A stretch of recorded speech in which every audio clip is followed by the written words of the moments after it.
সালাম আলাইকুম রহমতুল্লাহ। আমি মনে করি যারা ভারত বিদ্বেষী তারা হচ্ছে পরিচিত দেশপ্রেমিক। আর আমাদের এই প্রজন্মের ৯৫% তরুণেরা হচ্ছে পরিচিতভাবে দেশপ্রেমিক। গতকাল থেকে একটা প্রসঙ্গ চলে আসছে যে জাতীয় সঙ্গীত পরিবর্তন বা জাতীয় সঙ্গীত চেঞ্জ। অর্থাৎ জাতীয় সঙ্গীত আমাদের কেন চেঞ্জ করা দরকার? অনেকের হয়তো খটকা লাগবে বা খারাপ লাগবে। বিশেষ করে ভারতপ্রেমীদের আরো বেশি খারাপ লাগার কথা।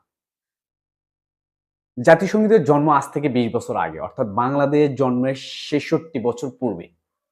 এটিতে তো বাংলাদেশের নাম নাই যা আমাদেরকে খুবই হীনমান্যতায় ভোগায়। এ নিয়ে আমাদের কলকাতার দাদারাও ট্রোল করে আরকি।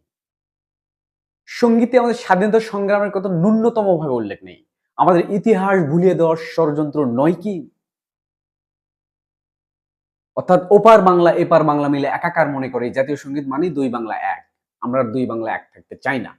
১৯০৫ সালের বঙ্গভঙ্গ আন্দোলনের পরিপ্রেক্ষিতে